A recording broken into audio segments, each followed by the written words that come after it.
Trump is not a dictator. Not even close. If you look at the four main pillars you need to overturn in order to be able to turn a democracy into an autocracy, it's pretty much the police, the military, the media, and the judiciary. On the police side of things, I mean, there is definitely corruption in the police system, but it's not exactly the kind of thing where he could use them to have some sort of mass control of any given population. It's not like he can call up the mayor of Las Vegas and just say hey, I don't want people to leave their homes for a few days.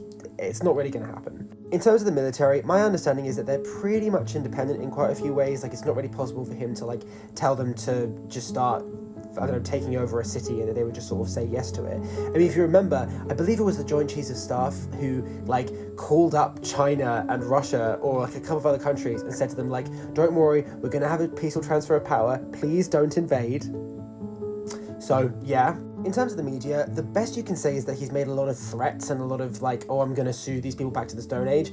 But in reality, those haven't materialized, obviously. He's tried to remove some news organizations from the press pool and control what they're allowed to say in terms of calling piece of sea one thing over another. But the practical upshot of that is that really it's not having any impact. He's still having to face accountability. He's still making decisions that are completely transparent. Fox News has turned on him.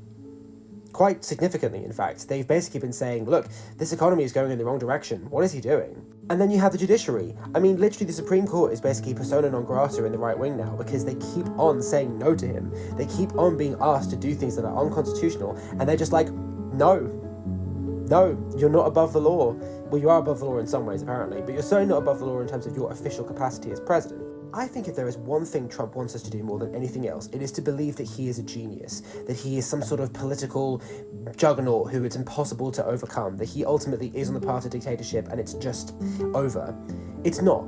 It's flooding the zone, it's him trying desperately to look like he knows what he's doing, and practically speaking, it ain't gonna happen. Now, is it possible that Trump could become a dictator at some point? Maybe, but it would take a lot more effort and frankly a lot more political will and intelligence than I think he is able to muster. Because I've said it before and I'll say it again, the one thing Trump has never been able to do is to govern, and that's what you need to be able to actually be a successful politician in any form.